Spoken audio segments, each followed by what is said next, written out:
மகர ராசியை பொறுத்தவரை ஏற்றமான காலம். 7ஆம் இடத்தில் இருக்கக்கூடிய குரு பகவான் மூலியமாக உடல் நலம் நல்லபடியாக இருக்கும். திருமண பாக்கியம் ஏற்படக்கூடிய வாய்ப்புகள் உண்டு. தொழிலில் அபரிமிதமான ஏற்றம் இருக்கும். முயற்சிகள் எல்லாமே வெற்றி பெறக்கூடிய வாய்ப்புகள் உண்டு. இந்த மாதத்தில் பார்த்தோம்னா, அதுவும் ஐப்பசி மாதத்தில் உங்களுடைய தொழிலில் அபரிமிதமான ஏற்றம். அதை தவிர மறைந்து இருக்கக்கூடிய இடத்திலிருந்து திடீர் பணவரவு வரும். அரசாங்கத்தின் மூலியமாக உங்களுக்கு நல்ல ஒரு அதாவது மெரிட் அந்த மாதிரியான விஷயங்கள் வரக்கூடிய வாய்ப்பு உண்டு. அங்கீகாரங்கள் வரக்கூடிய வாய்ப்பு உண்டு. தொழிலில் ஒரு பெரிய ஏற்றம் இருக்கும். செய்யக்கூடிய வேலையில் நல்ல ஒரு ஏற்றம் இருக்கக்கூடிய வாய்ப்புகள் நிச்சயமாக உண்டு. உங்களுடைய ராசிக்கு பார்த்தீங்கன்னா தந்தையின் மூலியமாக சொத்துக்கள் வரக்கூடிய வாய்ப்பு உண்டு. அதை தவிர வெளிநாடு, வெளியூர், வெளிமாநிலம் சென்று படிக்கக்கூடிய பாக்கியங்கள் நிச்சயமாக இருக்கும்.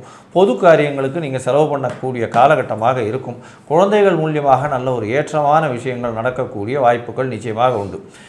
பணவரவிற்கு பஞ்சம் இருக்காது. தாயின் உடல்நிலையும் தந்தையின் உடல்நிலையும் நல்ல ஒரு சீராக இருக்கக்கூடிய வாய்ப்புகள் நிச்சயமாக இருக்கும். இந்த காலகட்டத்தில் உங்களுடைய பேச்சில் ரொம்ப கவனமாக இருக்கும். 2ஆம் இடத்துல வக்கர சனி இருக்குது. இவ்வளோ நாள் குரு பார்த்துட்டு இருந்தார். அதனால் இப்போ குரு பார்வை இல்லை அந்த சனி பகவானுக்கு. பேச்சில் ரொம்ப கவனமாக இருக்கும். பணவரவிற்கு பஞ்சம் இருக்கவே இருக்காது. மொத்தத்தில் பார்க்கும்பொழுது இந்த விஸ்வாவசு வருஷம் ஐப்பசி மாதம் நல்ல ஒரு ஏற்றமான காலம் மற்றும் 95 விழுக்காடு நல்ல ஒரு மாற்றத்தை ஏற்படுத்தக்கூடிய காலமாக அமையும்.